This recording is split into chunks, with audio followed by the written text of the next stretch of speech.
I am Shiloh Kinney, 32 years old, the woman my entire family has called a useless filing clerk for the last 10 years. Nobody thought a family barbecue in the Virginia suburbs would end with the sound of snapping bone. When Kyle, my hero cousin who just graduated boot camp, lunged at me with a manic smile, he thought he would crush me into the grass like a rag doll. He didn't know that my reflexes weren't forged at summer camp, but in the kill houses of the Middle East. In the moment he touched me, the air thick with the smell of stale beer suddenly turned to the metallic scent of blood. 6 seconds. That was all the time I needed to turn the family's pride into an unconscious heap at my feet and expose my mother's hypocrisy. Comment, justice, and subscribe if you've ever been underestimated by your own blood. This story is for the black sheep who are tired of bowing their heads. 2 hours before the ambulance sirens cut through the humid Virginia air, I was sitting in my sedan at the end of my mother's driveway. The deep, gravelly voice of a former Navy SEAL host on my podcast was discussing the discipline of silence, the tactical advantage of being underestimated. It was the only world that made sense to me. I looked at the house, a 2-story colonial with a perfectly manicured lawn that screamed middle-class American dream. The driveway was already packed with Ford F-150s and oversized SUVs, their bumpers plastered with patriotic stickers that most of the drivers didn't truly understand. I reached for the volume knob and killed the engine. Silence filled the car. I took a breath, holding it for a 4 count, then releasing it. This was the ritual. I had to take off the operator, the Tier 1 specialist who analyzed threat vectors and breach points, and put on the costume of Shiloh, the mousy, single, 30-something administrative assistant who supposedly filed paperwork for a logistics company in D.C. It was the heaviest armor I ever had to wear. I stepped out of the car, adjusting my glasses. They were non-prescription, just another prop to soften my face, to make me look harmless. The air smelled of charcoal, lighter fluid, and roasting bratwursts. But underneath that, I could smell the tension. Walking into the backyard was like walking onto a stage where everyone knew their lines except me. The noise was overwhelming. Country music was blaring from the patio speakers, competing with the raucous laughter of men holding cans of Bud Light. And in the center of it all, standing by the grill like he had just conquered a nation, was Kyle.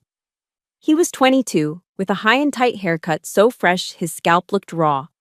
He was wearing a tight Marine Corps t-shirt that clung to his chest, making sure everyone saw the muscles he'd built over the last 3 months. He was holding a beer in one hand and a pair of tongs in the other, gesturing wildly as he recounted his time at Paris Island. "I'm telling you, Aunt Linda," Kyle shouted, his voice cracking slightly. "The drill instructors tried to break me. They really tried. But you just gotta have that mental toughness, you know? It's a mindset. Civilians just don't get it." My Aunt Linda and Aunt Sarah were gazing at him with eyes full of adoration, nodding as if he were explaining quantum physics. "Oh, he's so brave," Aunt Linda cooed, touching his arm. "Our little warrior." I stood by the sliding glass door, invisible. A warrior? He had barely finished basic training. He hadn't seen sand, hadn't heard a shot fired in anger, hadn't felt the concussive force of an IED rattling his teeth. He was a boot. A rookie with an ego bigger than his rucksack. But here, in this backyard, he was Captain America. I felt a sudden thirst, a dry scratch in my throat, and slipped into the kitchen to find a drink. The house was cooler, but the air felt heavier, suffocating with the memories of my childhood. I walked to the counter where the drinks were set up. I reached for a glass of white wine, just wanting something to dull the sharp edges of the afternoon. "Put it down." The voice came from behind me, sharp as a whip. I didn't flinch. I never flinched anymore. But I froze. I turned to see my mother, Janet. She was wiping her hands on a floral dish towel, her eyes scanning me from head to toe with that familiar look of disappointment. She stepped forward and physically snatched the glass from my hand. The wine sloshed over the rim, staining her fingers, but she didn't care. "Don't drink that," she hissed, her voice low so the guests outside wouldn't hear. "A woman drinking alone in the kitchen looks cheap, Shiloh. It looks desperate." I'm 32, Mom, I said, my voice quiet, practiced. I just wanted a glass of wine. You want attention, she corrected, placing the glass out of my reach. She nodded toward the window, where Kyle was now laughing, throwing his head back. Look at Kyle. Look at his posture. That is what a man looks like. That is what success looks like. He's protecting this country. And what are you doing? Filing invoices, wearing those baggy sweaters to hide the fact that you can't find a husband. The insult was precise, designed to hurt. She hated my job because she couldn't brag about it at her bridge club. She hated my clothes because they weren't feminine enough. She had no idea that the baggy sweater was hiding a jagged line of scar tissue running along my lower ribs, a souvenir from a botched extraction in Syria 6 months ago. I'm happy for Kyle, I lied. You should be, she snapped, turning back to her potato salad. Now go outside and try to look pleasant, and for God's sake, don't embarrass me today. I walked out the back door, the humiliation burning in my chest, not because her words were true, but because I had to let them land. I had to take the hit. I couldn't tell her that while Kyle was learning how to march in formation, I was leading a team through a night raid. I couldn't tell her that the invoices I filed were actually intelligence reports on terror cells. I needed air. Real air. I skirted the edge of the patio, avoiding eye contact with my cousins, and made my way to the far corner of the yard near the old oak tree. Someone was already there. Grandpa Jim sat in his folding lawn chair, a safe distance from the chaos. He was 75, a Vietnam vet who barely spoke. The family thought he was going senile because he stared into space a lot. I knew better. He wasn't staring at nothing. He was watching everything. He didn't look up as I approached, but he shifted his legs to make room for me. He was nursing a small tumbler of amber liquid, no ice. He's loud, Grandpa Jim grunted, not pointing at Kyle, but we both knew who he meant. He's excited, I offered, leaning against the tree. He's a puppy barking at a leaf, Jim muttered, taking a slow sip. Then he turned his head slowly and looked at me. His eyes were milky with age, but the gaze was piercing. He looked at my hands, which were resting calmly at my sides. No tremors. Knuckles scarred, but relaxed. You good, kid? I'm fine, Grandpa. Shoulders look tight, he observed. Carrying something heavy? He wasn't talking about luggage. A chill went down my spine. Out of everyone in this family, the old man was the only one who might suspect. He knew the smell of ozone and cordite. He knew that eyes that had seen death didn't look like normal eyes. Just work stress, I said softly. He huffed, a sound that might have been a laugh. He looked back toward the grill. Kyle was now puffing out his chest, pointing to the shiny eagle, globe, and anchor pin he had pinned onto his civilian shirt. A breach of protocol, but nobody here cared. The sun caught the metal, making it flash like a beacon of virtue. I watched that pin shine. It was perfect, untarnished, just like Kyle. Involuntarily, my hand drifted to my side, pressing against the fabric of my shirt. Underneath, the scar felt rigid and hot. A piece of shrapnel the size of a quarter had missed my kidney by an inch. I didn't get a medal for it. I didn't get a party. I got patched up by a field medic in a dark helicopter and was back on rotation 3 weeks later. The family cheered as Kyle flipped a burger into the air and caught it. Let him have his parade, Grandpa Jim whispered, almost to himself. The quiet ones. We know the bill always comes due. I nodded, swallowing the bitterness. I thought I could just stay in the shadows, survive the afternoon, and leave. I didn't know that in less than an hour the charade would be over, and the violence I kept locked away in a box would be the only thing standing between me and the ground. The late afternoon sun was beginning to dip, casting long golden shadows across the neatly trimmed grass, but the heat hadn't broken. It clung to my skin, sticky and oppressive, matching the mood radiating from the patio chairs. Kyle had taken center stage again. He was sitting on the edge of a lawn chair, surrounded by my aunts and a few neighbors, dramatically unlacing one of his pristine combat boots. He grimaced, sucking air through his teeth as if he were pulling shrapnel out of his own flesh. Man, he groaned, finally peeling off a thick wool sock to reveal his heel. You guys have no idea. The rucks we did? 12 miles, full gear. My feet were literally bleeding inside my boots. It's brutal. Aunt Linda gasped, covering her mouth with a hand adorned with too many rings. Oh, you poor baby. Look at that blister. Sarah, get the first aid kit from the house. He needs Neosporin. I looked. It was a blister. A small pink bubble of fluid the size of a dime. It wasn't bleeding. It wasn't infected. It was the kind of friction burn you get from breaking in new footwear at the mall. But to them, it was a war wound. It was evidence of his sacrifice. It's fine, Aunt Linda, Kyle said, waving her off with false modesty, basking in the attention. Marines don't complain. Pain is just weakness leaving the body, right? The phrase, a cliché printed on every motivational poster in every recruitment office in America, made my stomach turn. Pain is weakness leaving the body. Unconsciously, I shifted my weight, and a sharp electric jolt shot up my right side, seizing my breath for a fraction of a second. I forced my face to remain blank, forced my lungs to expand slowly against the restriction of the compression bandage hidden beneath my oversized sweater. The memory didn't ask for permission to return, it just kicked down the door. 3 weeks ago, the mountains of Kunar Province. It wasn't a sunny backyard in Virginia. It was pitch black, the kind of darkness that swallowed you whole. My team was moving fast, extracting a high-value asset before the local militia realized we were there. I had taken point. I didn't see the drop, a 10-foot fall into a ravine filled with jagged rocks. I landed hard.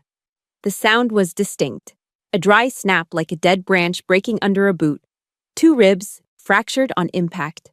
The pain was blinding, a white-hot poker shoved into my side, but we were in hostile territory.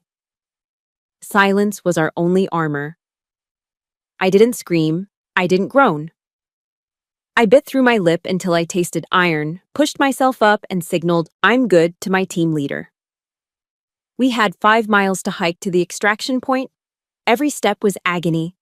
Every breath felt like inhaling broken glass. But I walked. I carried my gear. I carried the weight because that's what the job demanded. There was no Aunt Linda to fetch Neosporin.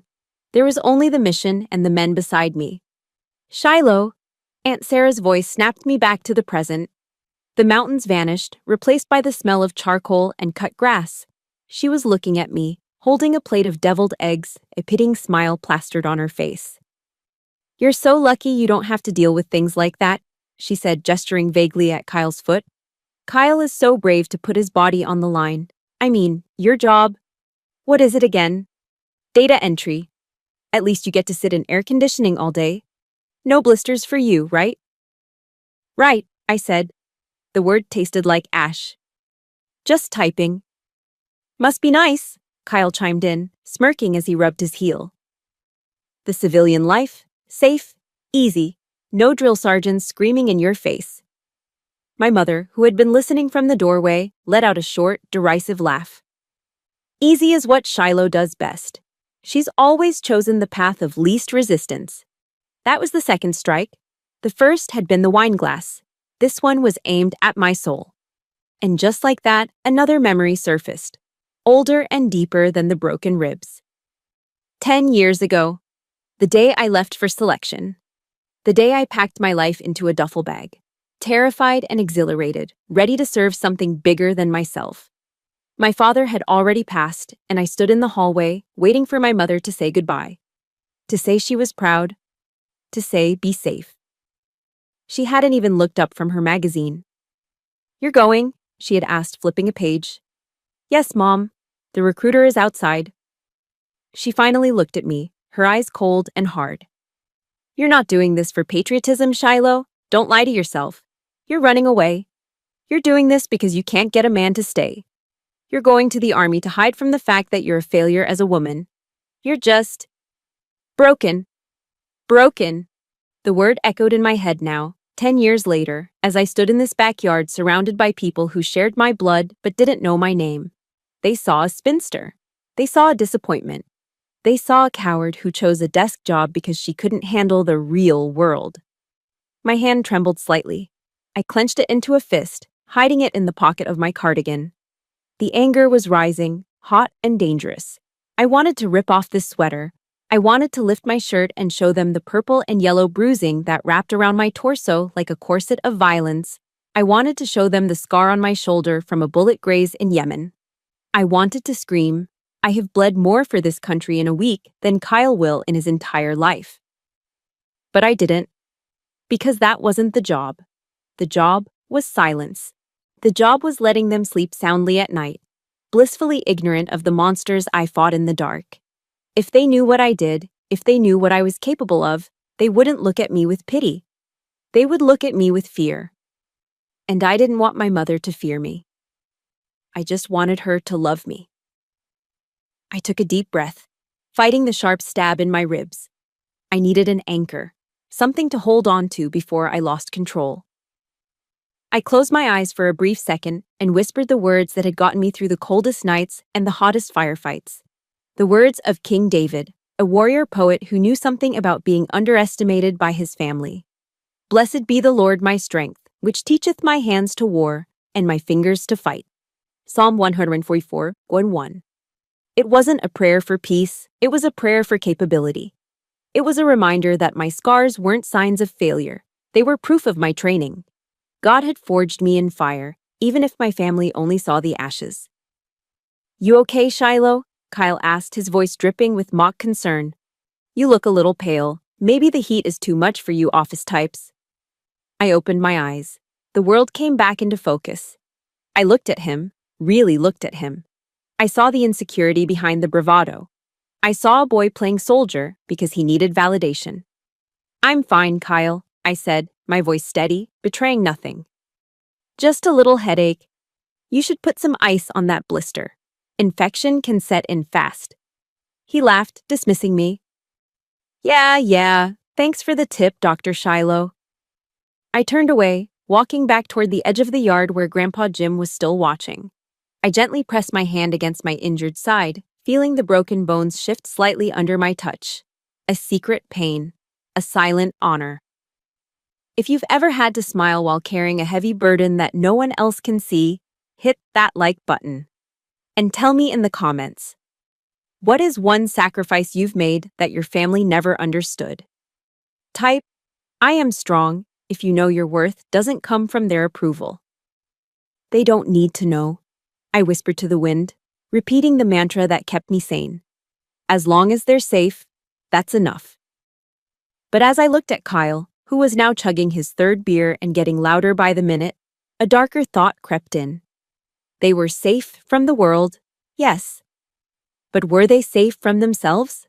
Were they safe from the hubris that was growing like a cancer in the center of this party? I had a feeling the safety was about to be shattered. And unlike my ribs, this break wouldn't heal quietly. The sun was lower now, painting the Virginia sky in bruised purples and oranges, but the party showed no signs of slowing down. If anything, the alcohol had turned up the volume. The air was thick with the smell of cheap cologne mixed with barbecue smoke, a combination that was starting to give me a headache behind my eyes. I was leaning against the railing of the deck, swirling the melting ice in my cup of water, trying to blend into the woodwork. It was a skill I had perfected over years of undercover work, becoming gray, becoming forgettable. But forgettable wasn't on Kyle's agenda today. He spotted me from across the patio. I saw his eyes lock onto me, glossy and slightly unfocused from his fourth, or maybe fifth, Bud Light. He grinned, a predator who had just spotted a limping gazelle, and started weaving through the crowd toward me. Hey, there she is, Kyle bellowed, slinging an arm around my shoulders. His weight was heavy, oppressive, and he smelled like stale hops and sweat. The family's very own paper pusher. He squeezed my shoulder hard, his fingers digging into the muscle. I didn't flinch. I just stood there, letting him play his game. So Shiloh, he slurred slightly, leaning in close, his breath hot on my face. I was just telling Uncle Bob about the difference between us real warriors and the Poggies. You know what a Pog is, right? I knew exactly what it meant. Person other than grunt. It was the derogatory term infantrymen used for anyone who wasn't on the front lines. Cooks, mechanics, administrative clerks.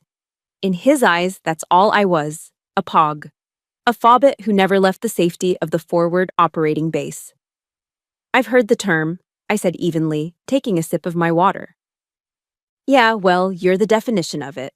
Kyle laughed, looking around for an audience. Aunt Sarah and Uncle Bob were chuckling, eager to be part of the joke. See, while guys like me are out there, Oscar Mike, that means on the mission, by the way. You guys are just sitting back, enjoying the Wi-Fi and the chow hall. My eye twitched. Just once. Oscar Mike meant on the move. It came from the phonetic alphabet, O for Oscar, M for Mike. It didn't mean on the mission. Any boot fresh out of training should know that. But here he was, butchering the lingo to impress civilians who didn't know a rifle from a rake. Sounds intense, Kyle, I said, my voice flat. Intense? You have no idea, he scoffed, puffing out his chest. You have to have your head on a swivel, constant vigilance. You never know where the threat is coming from. Constant vigilance. I looked at him, really looked at him, and in that moment, the cousin I had grown up with vanished. In his place was a tactical problem, a threat assessment. My brain switched gears effortlessly, slipping into the cold, analytical mode that had kept me alive in places Kyle couldn't find on a map. Target, male, approx. 180 lbs, intoxicated, balance compromised. I scanned his stance. He was leaning heavily on his left leg, his right foot crossed over his ankle in a casual, arrogant pose. If I were to sweep his left knee, just a quick, sharp kick to the perineal nerve, he would drop like a sack of cement. Defense, 0. His hands were occupied, one holding a beer, the other gesturing wildly in the air. His chin was jutting out, completely exposed. His jugular vein was pulsing beneath the skin of his neck, a perfect, inviting target. Analysis, amateur. If this were a bar in Kandahar or a back alley in Beirut, he wouldn't have lasted 10 seconds. He had no situational awareness. He had let an enemy, me, get within striking distance without assessing my hands or my posture. He was loud. He was visible. He was a walking casualty. If this was a war zone, Kyle, I thought, the words echoing loudly in my skull, you'd be dead 10 times over before you even dropped your beer. You listening to me, Shiloh? Kyle poked me in the chest with a finger. I said, you wouldn't last a day in my boots. The poke was the trigger. It was a small physical aggression, harmless in a family setting. But my body didn't know we were at a barbecue. My body remembered the rules of engagement. Contact front, react. For a split second, the world slowed down. My hand tightened around the plastic cup of ice water. The plastic crunched loudly, buckling under the sudden pressure of my grip. My knuckles turned white. Every fiber of my muscle memory screamed at me to move. Step in, trap the arm, strike the throat, neutralize. It would take less than 2 seconds. I could envision it perfectly. The look of shock on his face as his airway collapsed. The sound of the beer can hitting the patio pavers. The silence that would follow. I took a sharp breath, forcing the violence back down into the dark box where I kept it. I released the tension in my hand, though the cup was now permanently deformed. I'm listening, Kyle, I said, my voice barely a whisper. I'm just taking it all in. From the corner of my eye, I saw movement. Grandpa Jim. He was still in his lawn chair under the oak tree, but he was no longer looking at the grill. He was looking directly at me. His eyes, usually clouded with age, were sharp and clear. He wasn't looking at my face. He was looking at my hands. He saw the crushed cup.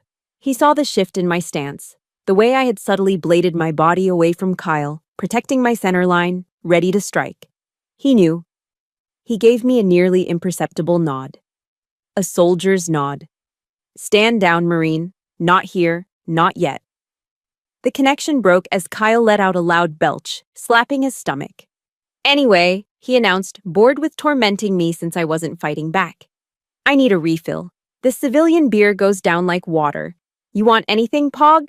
Are you good with your whatever that is? I'm good, I said. He rolled his eyes, turning his back on me completely.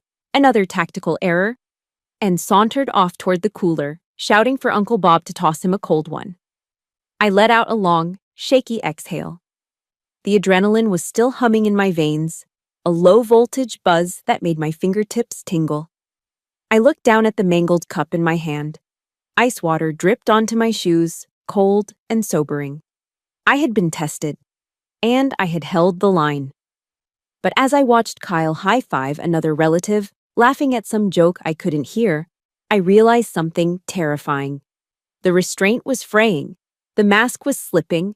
I wasn't sure how much longer I could play the part of the meek, useless cousin, not when the hero was begging to be taught a lesson. I tossed the ruined cup into the trash can. It hit the bottom with a hollow thud. 1 more hour, I told myself. Just survive 1 more hour. But the sun was setting and the shadows were getting longer. And in the dark, monsters tend to come out to play. I just hoped Kyle realized before it was too late that he wasn't the monster in this story. He was the prey. The shadows under the oak tree were deep and cool, a sanctuary from the glaring artificial lights that had just flickered on around the patio.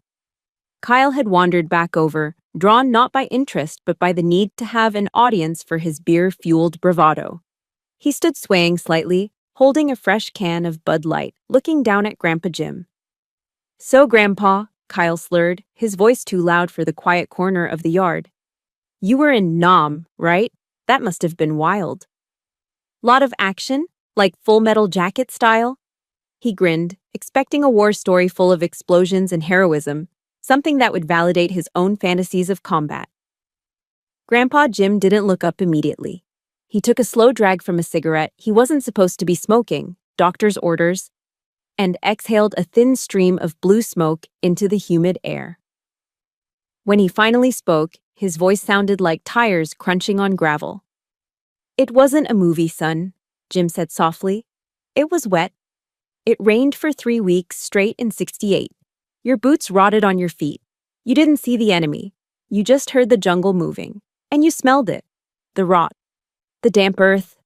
He paused, his eyes drifting to a place none of us could see. "I lost my best friend, Miller, because he lit a cigarette at the wrong time.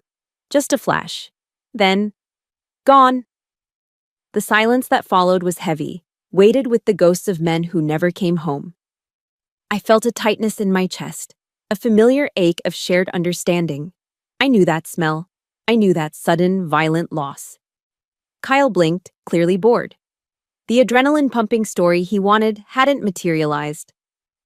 "Yeah, well," Kyle interrupted, stifling a yawn and checking his phone. "Sounds pretty depressing, honestly. Not really the vibe for a party, you know? I'm gonna go grab another cold one. Aunt Linda made those jalapeno poppers." He turned on his heel without a second glance, leaving the old man and his trauma alone in the dark.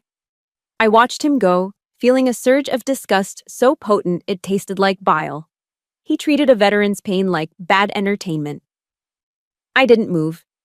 I stayed right where I was, leaning against the rough bark of the oak tree. Grandpa Jim took another drag, ash falling onto his faded jeans. "He doesn't get it," I said quietly. It wasn't a question. "He's a tourist," Jim replied, tapping ash off his cigarette. "He bought the t-shirt, but he hasn't paid the admission price." He reached into the pocket of his denim jacket and pulled out a silver flask. It was battered, dented in one corner, the metal worn smooth by decades of handling. He unscrewed the cap with trembling fingers. "Cup," he commanded gently. I held out my plastic cup. It was empty now, just a few drops of warm water at the bottom. He tipped the flask, pouring a generous measure of amber liquid. The smell hit me instantly. Peat, smoke, and oak. Good Scotch, single malt, probably older than Kyle. "Drink," he said. "It'll put some iron in your blood. Better than that horse piss the boy is drinking." I took a sip. It burned pleasantly on the way down, a warm fire settling in my stomach. It tasted like history. Like respect. "Thanks, Grandpa." He capped the flask and put it away. Then he turned in his chair, shifting his body so he was facing me directly. His milky eyes narrowed, scanning me with an intensity that made me want to check my own perimeter. "Your shoulder," he said. It wasn't a question. "Is it healing?" I froze. The glass of scotch stopped halfway to my mouth. I hadn't touched my shoulder. I hadn't winced. I hadn't favored it. At least, I didn't think I had. I don't know what you mean, I stammered, the lie clumsy on my tongue. Jim scoffed, a dry rattling sound. Don't bullshit a bullshitter, Shiloh. I saw you flinch when you lifted that case of soda earlier. Just a twitch in the jaw. And you're guarding your right side. You walk like you're carrying a pack, balancing the weight. He leaned forward, his voice dropping to a conspiratorial whisper. Shrapnel? Or did you take a hit? I stared at him, my defenses crumbling. For 10 years, I had fooled my mother. I had fooled my aunts. I had fooled everyone in this suburban masquerade, but I couldn't fool him. Game recognizes game. Fall, I whispered, the truth slipping out before I could stop it. Broken ribs, 3 weeks ago. He nodded slowly, absorbing the intel. There was no pity in his eyes, only recognition. The look one wolf gives another across the pack. Rough terrain? Rough enough? And the family thinks you're typing invoices. It's better that way, I said, looking toward the house where the laughter was getting louder, more raucous. Mom. She needs to believe I'm safe. She needs to believe I'm boring. If she knew the truth, it would break her. Jim snorted. Your mother is brittle, Shiloh. She breaks if the wind blows the wrong way. But you? He reached out, his calloused, papery hand covering mine where it rested on the arm of his chair. His grip was surprisingly strong. You're made of different stuff. You're tougher than steel, kid. Steel bends. You don't. Tears pricked the back of my eyes, sudden and hot. I blinked them away furiously. I hadn't cried when I broke my ribs. I hadn't cried when the medic set them. But hearing this old man, this forgotten warrior, see me, truly see me, cracked something open inside my chest. I feel like I'm disappearing sometimes, I confessed, my voice barely audible over the chirping crickets. Like Shiloh is just a ghost, and the only real thing is the mission. The mission ends, Jim said firmly. The war ends, even if it takes a lifetime. But you gotta survive the peace, Shiloh. That's the hardest part. Surviving the peace among people who don't know the cost of it. He took a swig from his flask, wiping his mouth with the back of his hand. You're not a ghost, he added. You're the only real thing in this whole damn zip code. We sat in silence for a moment, sipping our scotch, two soldiers from different wars finding a common frequency in the static of civilian life. It was the most peaceful I had felt in months. But the peace was fragile. A loud crash from the patio shattered the moment, glass breaking, laughter that sounded more like braying. I looked up. Kyle was standing on top of a cooler, swaying dangerously, holding a fresh beer high in the air like a trophy. He was shouting something about combat maneuvers. Grandpa Jim followed my gaze. His expression hardened, the warmth vanishing instantly. His eyes went cold, the eyes of a man who had seen villages burn. Watch him, Jim murmured, his voice low and dangerous. He's just drunk, I said, trying to dismiss the unease crawling up my spine. No, Jim said, shaking his head slowly. He's not just drunk. He's weak, and he's scared. He knows he's a fraud deep down. And a scared man with something to prove is the most dangerous thing on earth. He squeezed my hand one last time, a warning grip. Be ready, Shiloh, he whispered. The dog that barks the loudest is usually the one that's about to bite. And when he snaps, don't you dare hold back. I looked at Kyle, really looked at him, and saw the frantic energy in his movements, the desperate need for validation that was spiraling out of control. Grandpa Jim was right. The storm wasn't coming. It was already here. And I was the only one with an umbrella made of steel. The warning from Grandpa Jim hung in the air like ozone before a thunderstorm. The dog that barks the loudest is usually the one that's about to bite. It didn't take long for the bite to come. Kyle was bored. The adrenaline from his war stories had faded, replaced by the sloppy, aggressive buzz of too much cheap beer. He was prowling the patio, looking for a target, something to assert his dominance over now that the old man had dismissed him. His eyes landed on Leo. My nephew Leo was 12 years old, a quiet kid with messy hair and glasses slightly too big for his face. He was sitting on the edge of a planter box, engrossed in a video game on his phone, trying to make himself as invisible as I usually did. He was the family's punching bag, too sensitive, too artistic, not interested in football or hunting. "Hey, Leo," Kyle shouted, his voice slurring. "Get your nose out of that screen, boy." Leo flinched, looking up with wide, startled eyes. "I'm just playing, Kyle." "Playing?" Kyle sneered, stomping over to him. "You're rotting your brain. You need to learn some real skills. Get up." Before Leo could react, Kyle grabbed him by the back of his t-shirt and hauled him to his feet. Leo stumbled, dropping his phone onto the concrete. The screen cracked. "Hey!" Leo cried out, reaching for it. "My phone!" "Forget the phone," Kyle barked, spinning the boy around. "I'm gonna teach you some MC MAP, Marine Corps Martial Arts Program. You need to know how to defend yourself, or you're gonna get eaten alive in high school." The family laughed. Uncle Bob, who was filming on his own phone, chuckled. "Yeah, teach him a lesson, Kyle. Toughen him up." My stomach tightened. This wasn't a lesson. This was bullying disguised as tough love. "Okay, look," Kyle announced to his captive audience. "First thing you gotta know is how to escape a headlock. Come here." He wrapped his thick, sweaty arm around Leo's neck. It wasn't a playful hold. He clamped down hard, bearing the boy's head into his armpit. Leo yelped, his hands clawing at Kyle's forearm. "Ow! Kyle, stop! It hurts!" Leo's voice was thin and panicked. "It's supposed to hurt." Kyle laughed, tightening his grip. "Pain is weakness leaving the body, remember? Now try to break it. Come on, use your hips."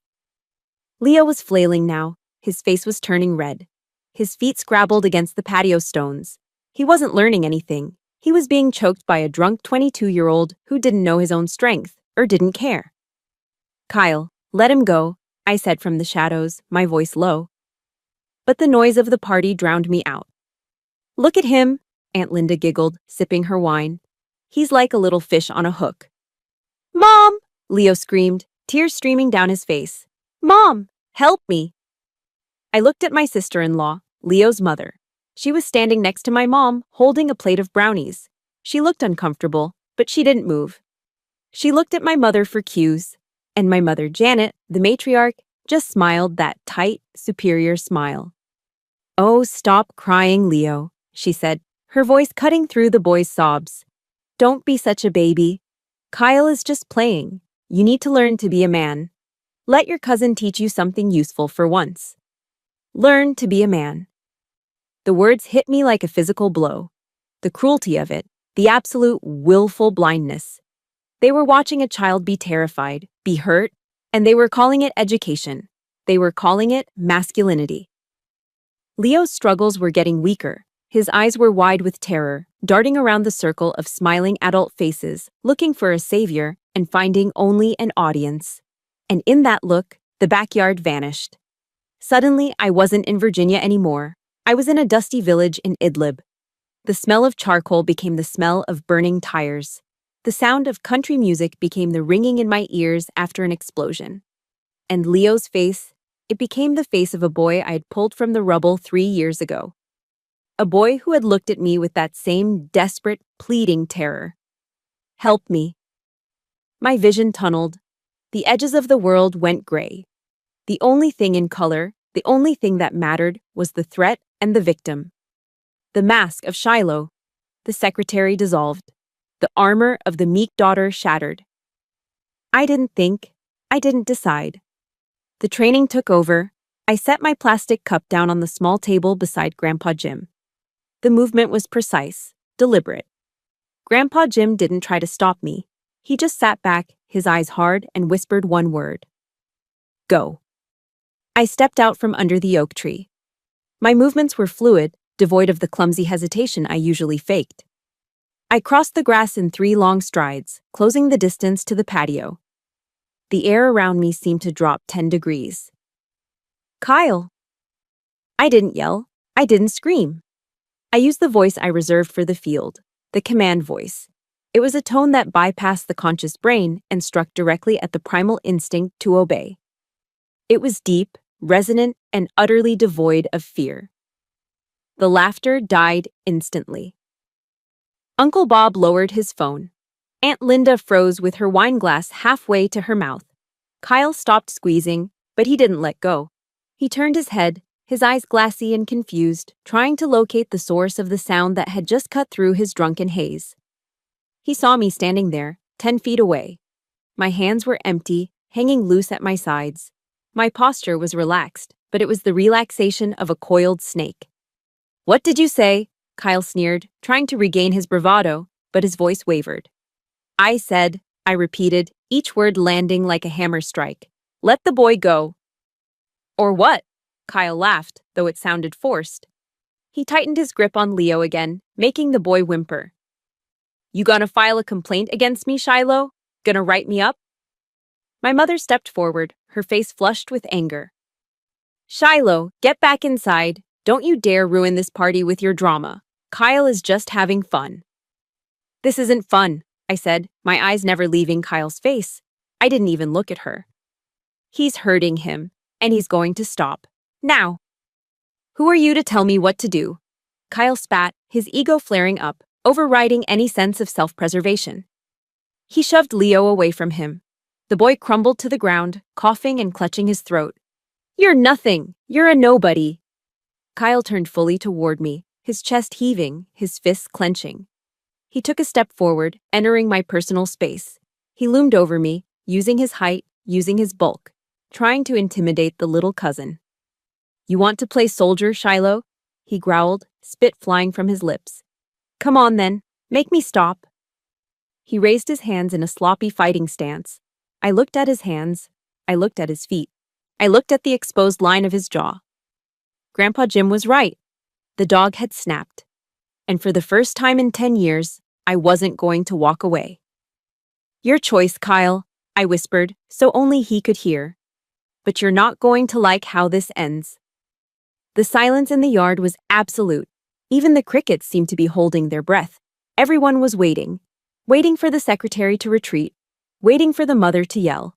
Waiting for the hero to win. They were all wrong. Because the hero wasn't the one standing tall.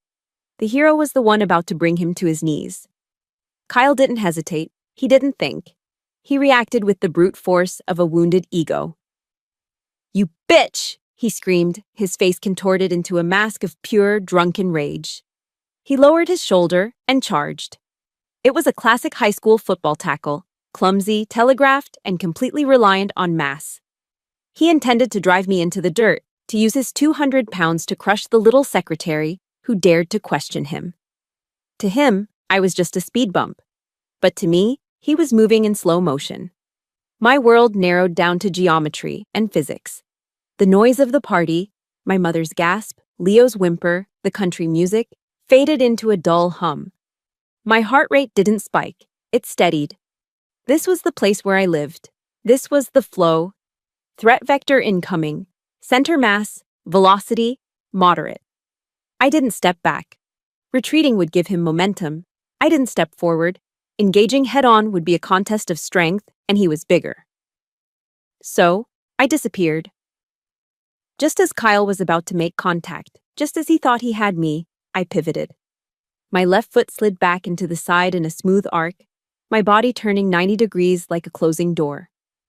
Kyle hit nothing but air. But I didn't just let him miss. I helped him. As he lunged past me, stumbling forward under his own unchecked inertia, my right hand shot out. I didn't strike him, I guided him. I placed my palm flat against his shoulder blade and shoved, adding my force to his. "Whoa!" Kyle yelped, his feet tangling as he tried to regain his balance. He was falling forward, exposing his back. The cardinal sin of combat. Target exposed, execute. I moved in. My body flowed like water, closing the gap instantly. I kicked the back of his knee, a sharp, precise strike to the popliteal fossa. His leg buckled. He dropped to his knees with a grunt, his momentum arrested, but his balance destroyed. Before he could even process that he was on the ground, I was on him. I wrapped my left arm around his neck from behind. It wasn't a hug. It was a vice. My bicep pressed against the right side of his neck. My forearm bone dug into the left. I grabbed my own right bicep with my left hand, locking the hold. My right hand moved behind his head, pushing it forward, cinching the noose tight. The rear naked choke. The Meta Leão. The lion killer. It wasn't about cutting off his air. That takes too long, and they fight too hard. It was about blood. I compressed his carotid arteries, the highways delivering oxygen to his brain. Kyle thrashed. He clawed at my arm, his fingernails digging into my skin, desperate and wild. He tried to throw himself backward to slam me onto the concrete. But I had already hooked my legs around his waist, grapevining his legs, flattening my hips against his back. I was a backpack he couldn't take off. "Stop!" someone screamed. Maybe my mother. Maybe Linda. It didn't matter. I leaned in close to Kyle's ear. He was making gurgling noises now, his panic escalating as his vision started to tunnel. "General Mattis said something you should have learned in boot camp, Kyle," I whispered, my voice calm, almost intimate amidst the violence. "Be polite, be professional, but have a plan to kill everyone you meet." I tightened the grip by a fraction of an inch. "You forgot the plan," I murmured. "And you forgot the professionalism." His thrashing slowed. His movements became jerky, uncoordinated. His brain was starving. The lights were flickering in the house. Carotid arteries compressed, I counted down in my head, syncing with the fading rhythm of his struggle. Hypoxia setting in. 3, 2, 1. Kyle's arms dropped. His body went limp, all the tension leaving him in a sudden rush. He was heavy, just dead weight in my arms. I held him for one more second to be sure, muscle memory from ensuring a target was neutralized. Then I released the lock. I unhooked my legs and stood up, letting him slump forward onto the grass. He lay there, face down, snoring softly, the sound of his body trying to reboot. I took a step back. I looked down at my hands, steady, not a tremor. I reached up and adjusted my glasses, which had slid slightly down my nose during the scuffle. I smoothed the front of my cardigan. I checked my pulse mentally. 65 beats per minute, a resting rate. Then, I looked up. The scene was frozen. It was a tableau of absolute shock. My mother stood with her hands covering her mouth, eyes wide with horror. Uncle Bob was still holding his phone, but his arm hung limp at his side. Aunt Linda looked like she was about to faint. Even Grandpa Jim looked surprised. Not that I had won, but at the efficiency of it. He raised his flask in a silent salute, a grim smile playing on his lips. Silence. The kind of silence that follows a gunshot. They were looking at me, but they weren't seeing Shiloh the secretary anymore. They were seeing a stranger. A stranger who had just dismantled their golden child in 6 seconds flat without breaking a sweat. I looked at Leo. The boy was still sitting on the ground where Kyle had shoved him, staring at me with awe. He wasn't scared of me. He was looking at me like I was a superhero who had just taken off her disguise. I winked at him. Then I turned my gaze to my mother. She took an involuntary step back, fear flashing in her eyes. Fear of her own daughter. "He'll wake up in a minute," I said, my voice cutting through the quiet yard like a razor blade. "He'll have a headache and a bruised ego, but he'll live." I looked down at Kyle one last time. He looked so small now, so harmless. Just a boy who played a game he didn't understand. "Next time," I said to the unconscious heap, "don't mistake silence for weakness." If you felt that justice in your bones, hit the like button right now. And tell me in the comments, have you ever shocked everyone by showing your true strength?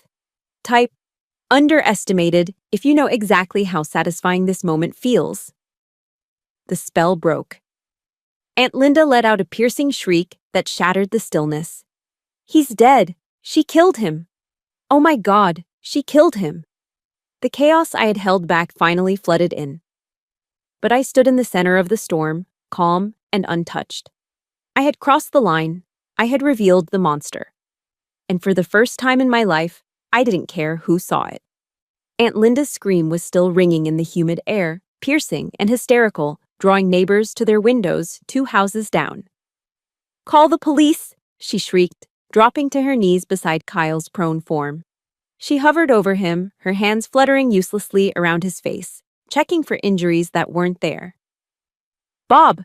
Call 911. She's crazy. She tried to kill him. The patio, which had been a stage for Kyle's arrogance just moments ago, was now a scene of utter bedlam. Uncle Bob was fumbling with his phone, his face pale, looking at me with wide, terrified eyes. He didn't dial. He was too scared to move, too scared to provoke the woman who had just dropped a Marine in 6 seconds. Kyle groaned, rolling onto his side. He coughed, a wet, hacking sound, and clutched his throat. The color was returning to his face, replacing the ghostly pallor of hypoxia. He's alive, I said flatly, not moving an inch. He's fine. He just took a nap. You shut up, Aunt Sarah yelled from the safety of the sliding glass door. You animal, look what you did to him. My mother, Janet, finally found her voice. She marched toward me, her face contorted into a mask of pure venom. I had seen her angry before, when I got a C in math, when I didn't make the cheerleading squad, when I missed church. But this was hatred. She stopped 2 feet from me and shoved my shoulder. It was a weak, frantic push that barely rocked me back on my heels, but the intent was violent. What is wrong with you? She hissed, spit flying from her lips. Are you insane? Are you on drugs? He was hurting Leo, I said, my voice calm, contrasting sharply with her frenzy. I pointed to where my nephew was still sitting on the ground, rubbing his bruised neck, looking at the adults with wide, confused eyes. Did you all miss that part? He was choking a 12-year-old. He was playing, my mother screamed, her voice cracking. They were boys roughhousing, but you attacked him. You could have snapped his neck. I controlled every movement, Mom. If I wanted to snap his neck, he wouldn't be coughing right now. The words left my mouth before I could filter them, cold and factual. My mother recoiled as if I had slapped her. She looked at me with genuine horror, not at the violence, but at the capability. At the stranger standing in her daughter's skin. You're jealous, she spat, shaking her head as if trying to rearrange reality to fit her narrative. That's what this is. You're jealous of Kyle. You're jealous that he's a hero, and you're nothing. You're jealous that he has a life, a future, and you're just a bitter, lonely spinster. You wanted to humiliate him. I stared at her. The accusation was so absurd, so detached from reality, that I almost laughed. I'm jealous, I repeated quietly. Mom, look at him. Kyle was sitting up now, supported by Aunt Linda. He looked disoriented, rubbing his throat, his eyes darting around with fear. He wouldn't look at me. The bravado was gone, replaced by the shame of a bully who got checked.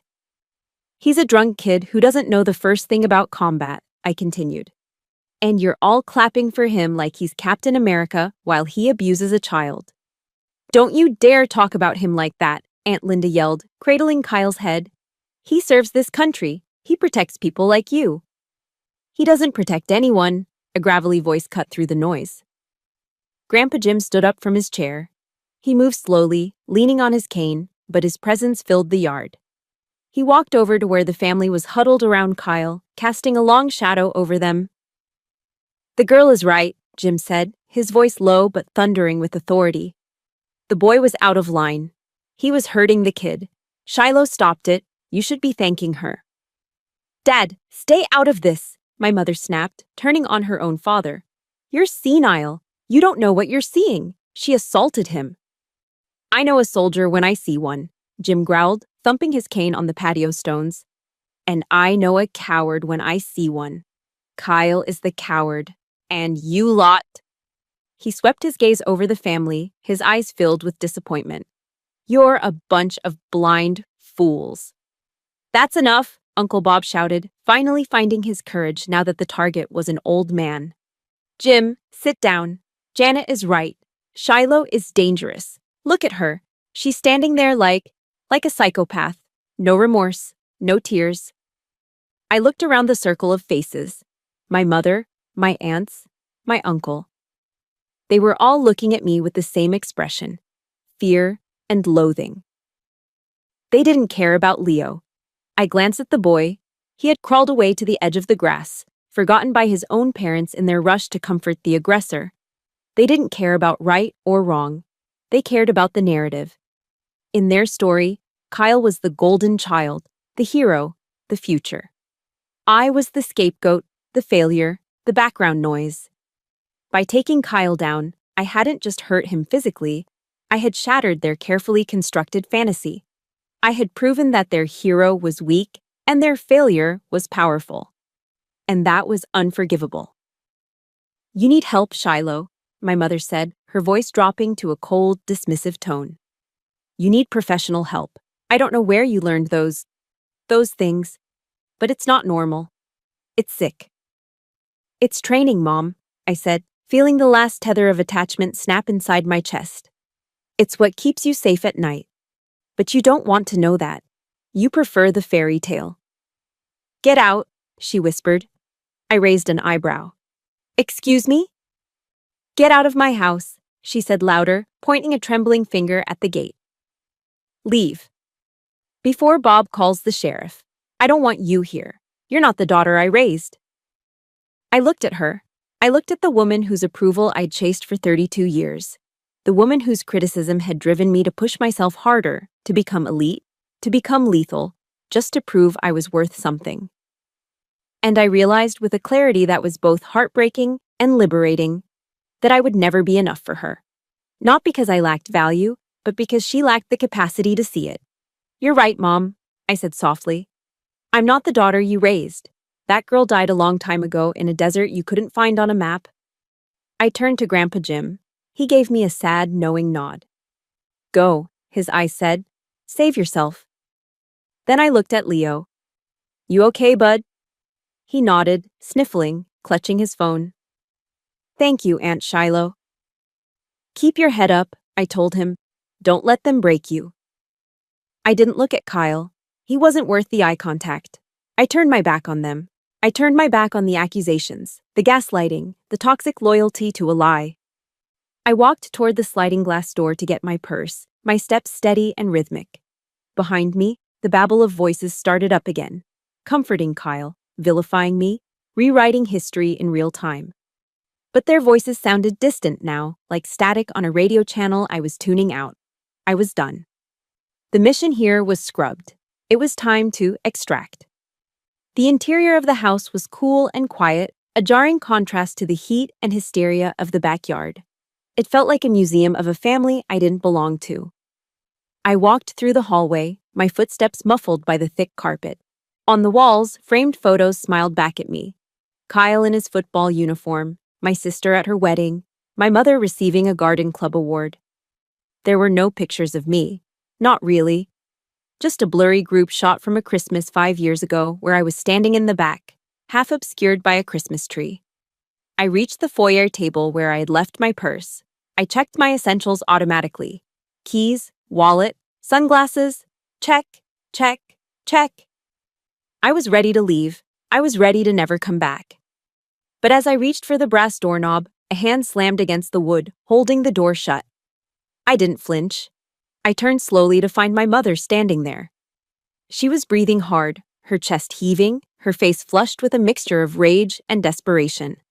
She looked small suddenly, small and petty. "You're not leaving," she said, her voice trembling. "Watch me," I replied, my tone even. "You're going to go back out there," she hissed, pointing toward the patio door where the muffled sounds of Aunt Linda's wailing could still be heard. "And you are going to apologize to Kyle. You're going to tell everyone that you snapped, that you're on medication, that you're sorry." I looked at her, truly looked at her for what felt like the first time. I saw the fear behind her eyes, not fear for Kyle, but fear for her image, fear that the perfect suburban facade was cracking, and I was the hammer. "No," I said. "Excuse me?" "No," I repeated, louder this time. "I'm not apologizing for stopping a bully, and I'm certainly not going to lie to protect your ego." "My ego?" she laughed, a harsh, bitter sound.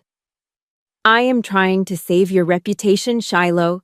Do you know what they're going to say about you? That you're unstable, that you're violent, that you're a loose cannon. No man is ever going to want you after this." There it was again. The ultimate currency in her world, a husband. As if my entire existence, my entire worth, hinged on whether or not someone wanted to marry me. I don't care what they say, Mom, I said, stepping closer to her. I loomed over her slightly, not with physical threat, but with the sheer weight of my presence. And I don't care about finding a man to validate me. You're pathetic, she sneered, falling back on her old weapons. You're a glorified secretary, Shiloh. You file papers, you answer phones, you live in a tiny apartment, and you have nothing. Kyle is a Marine. He is elite. You should be on your knees begging for his forgiveness. Something inside me finally snapped. Not with a bang, but with a quiet, decisive click. The lock on the door to my secret life turned. You think I file papers? I asked, my voice dropping to a whisper that was more terrifying than a scream. I know you do, she scoffed. That's all you're good for. I leaned in, invading her personal space until I was inches from her face. I let the mask drop completely. I let her see the eyes that had stared down warlords. I let her feel the cold radiation of a predator. That logistics company in DC? I said softly. It doesn't exist, Mom. It's a front, a shell corporation for the intelligence support activity.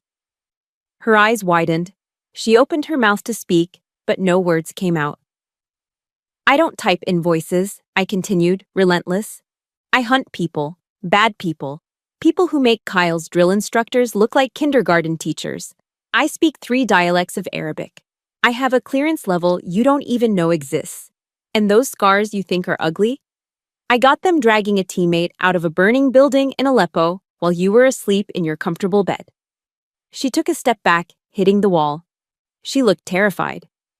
You're lying, she whispered, but her voice lacked conviction. Believe what you want, I said, straightening up and adjusting my purse strap. But know this, I am not the failure of this family. I am the shield that protects it. I reached for the doorknob again. This time, she didn't stop me. She couldn't. She was paralyzed by the sudden, massive shift in power dynamics. But before I opened the door, I turned back to her one last time. I needed to leave her with something she would never forget. Something that would burn every time she looked at her precious, fragile nephew. You know, Mom, I said, a sad smile playing on my lips. You always told me you wanted me to marry a strong man, someone capable, someone dangerous. I gestured around the silent, empty hallway, encompassing the backyard, the men drinking beer, the boys playing soldier. It's a shame, I said, my voice heavy with finality. Because in this entire house, the strongest man is me. I opened the door and walked out. The humid air hit me again, but this time it felt different. It didn't feel oppressive. It felt like freedom. As I walked down the driveway toward my car, I saw movement at the side gate. Grandpa Jim was standing there, leaning on the fence.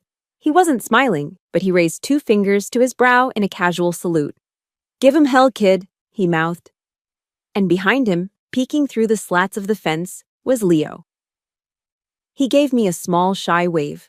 I waved back, got into my car, and locked the doors. The sound of the locks engaging was the most satisfying sound I had heard all day. It was the sound of a boundary being set in stone. I started the engine. The radio came on, resuming the podcast I had paused hours ago. The host was talking about extraction strategies, about knowing when a position is compromised and when it's time to leave. I put the car in reverse and backed out of the driveway. I didn't look at the house. I didn't look at the window where I knew my mother was watching. I looked at the road ahead. I drove past the rows of manicured lawns and American flags. I drove until the suburbs faded into the highway. I drove until the sun finally set, leaving the world in darkness. But I wasn't afraid of the dark. The dark was where I did my best work. And for the first time in a long time, I was heading home. Not to the house I grew up in, but to the life I had built. A life where strength was respected, silence was a virtue, and family was earned, not inherited. 6 months later. The air inside the SCIF, Sensitive Compartmented Information Facility, was filtered, recycled, and kept at a constant 68 degrees. It smelled of ozone, gun oil, and high-grade coffee. It was a stark contrast to the humid, emotionally suffocating backyard in Virginia, and I preferred it this way. Here, the walls were soundproof. Here, there were no windows to look out of and no prying eyes to look in. I stood at a metal workbench, stripping down my Glock 19. My hands moved with a rhythmic, practiced efficiency, checking the slide, the spring, the barrel. Click, clack, snap. It was a meditation. Boss?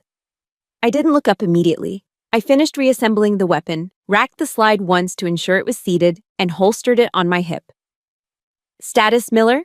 I asked, turning to face the man standing in the doorway. Miller was 6'4", a former linebacker from Texas with hands the size of dinner plates and a beard that violated at least 3 different grooming standards. He was a Tier 1 operator, a man who could clear a room of hostiles in under 4 seconds. And he was looking at me with the kind of deference usually reserved for generals or saints. Bird is fueled and prepped, ma'am, Miller said, his voice a low rumble. Wheels up in 10. Intel says the package is moving tonight. Good, I said, grabbing my plate carrier from the bench. Tell the team to gear up. We go dark in 5. Roger that. He lingered for a second, watching me check the straps on my Kevlar vest. You good, boss? He asked, not out of doubt, but out of loyalty. You've been running hot lately. I paused, looking at him. In this room, surrounded by lethal professionals, I wasn't the disappointment. I wasn't the spinster. I was the asset. I was the leader. I'm good, Miller, I said, offering him a rare, genuine smile. Just focused. Get to the chopper. He grinned and disappeared down the hallway. I had 5 minutes before I had to surrender my personal electronics and vanish from the grid. I walked over to my locker, a gray metal box with my call sign, Wraith, stenciled on the front. Inside, sitting on the top shelf next to a spare magazine, was my personal iPhone. I hadn't touched it in 12 hours. I picked it up, the screen illuminating my face in the dim light. One new notification. My thumb hovered over the screen. I knew the number. I hadn't deleted it, but I hadn't answered it either. It was Kyle. I swiped open the message. It was long, a wall of text sent at 2 a.m., likely fueled by insomnia and regret. Shiloh, it read. I know you probably won't read this. Mom told us not to contact you. But I had to say something. I leaned against the locker, feeling the cold metal through my tactical shirt. Uncle Bob sent me the Ring doorbell footage from the BBQ. I watched it. Like 50 times. I slowed it down. I could picture him sitting in his barracks room or his parents' basement, hunched over a laptop, frame by framing the moment his world turned upside down. I saw what you did with your feet, the pivot, the weight transfer, and the choke. You didn't just grab me, you locked it. That wasn't self-defense class stuff. That was operator level. I scrolled down. I asked around. Some guys I know in Intel. They wouldn't tell me anything, but the way they shut up when I mentioned your name. Jesus, Shiloh. Who are you? A ghost, I thought. I'm the ghost you were too loud to hear. I'm sorry about Leo. The message continued. I was drunk, yeah, but that's no excuse. I was being a bully. You were right. Grandpa Jim was right. I felt small, and I wanted to feel big. I'm sorry I made you leave. If you ever want to talk, or teach me how to not get my ass kicked in 6 seconds, let me know. I stared at the words. 6 months ago, this message would have meant everything to me. It would have been the vindication I craved. It would have been the proof that I wasn't crazy, that I wasn't the villain. But now, it just felt quiet. It was an echo from a life I'd already shed, like a skin I had outgrown.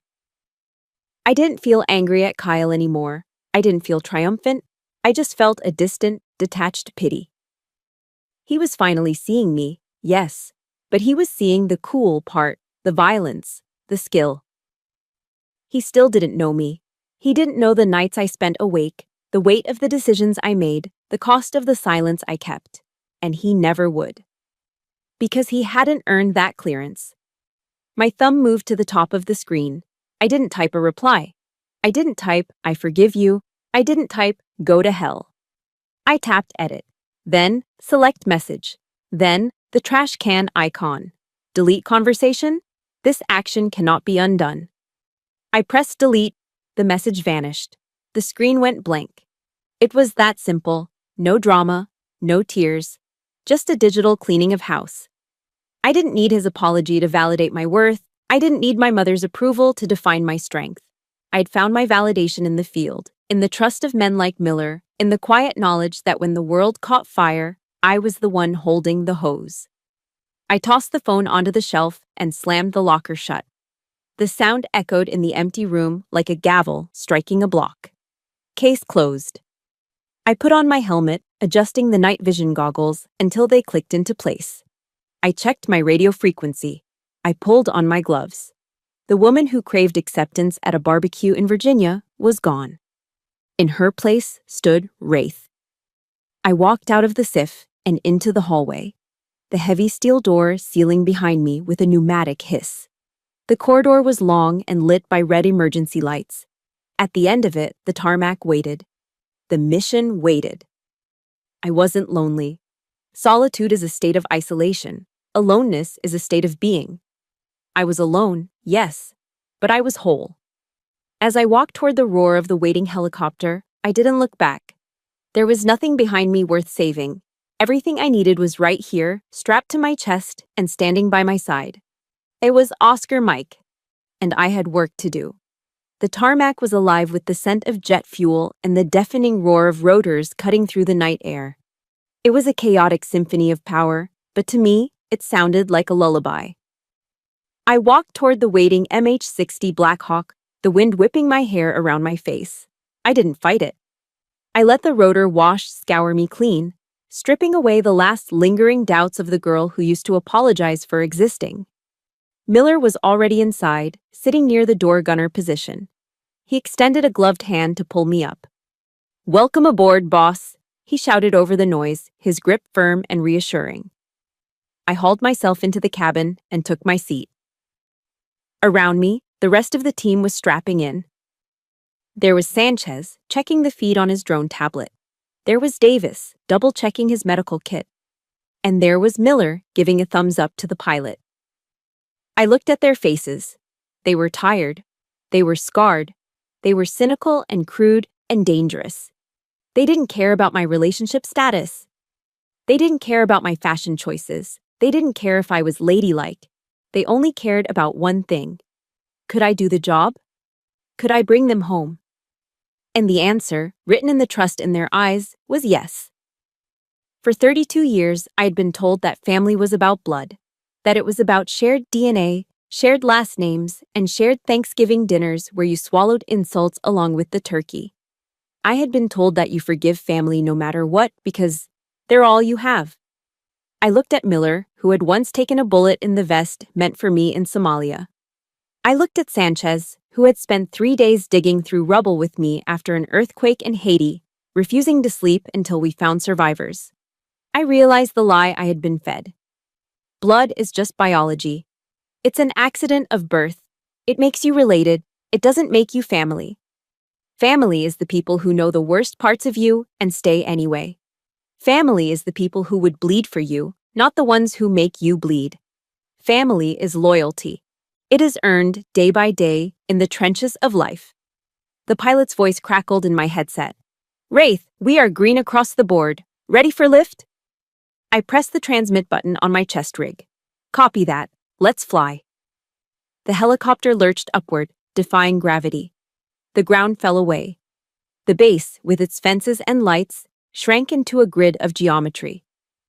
As we climbed higher, banking toward the east where the first hint of dawn was bleeding into the sky, my mind drifted back to Virginia one last time. Not to the house, or my mother, or Kyle. They were fading now, becoming small and insignificant, like characters in a book I had finished reading. I thought of Grandpa Jim.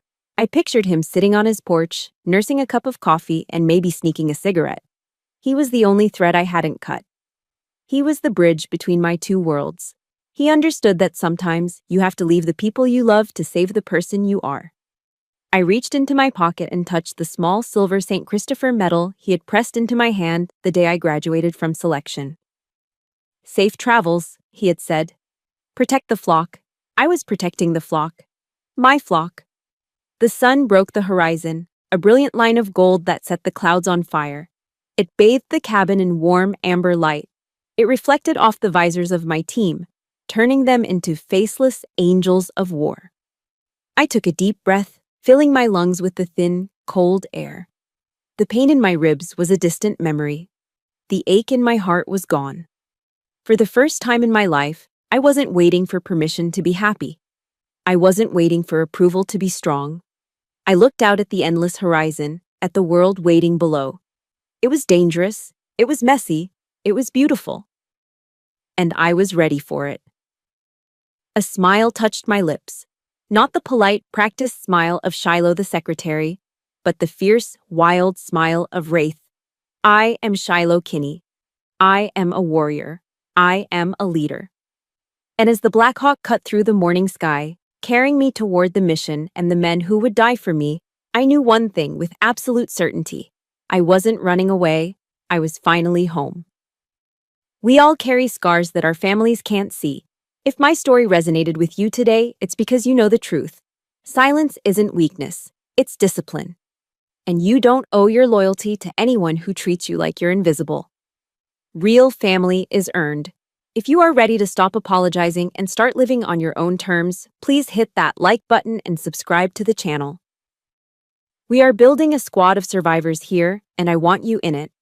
And tell me in the comments below, who is the Grandpa Jim in your life? The one person who always believed in you when no one else did? Let's honor them today. Stay safe, stay strong. This is Shiloh, signing off.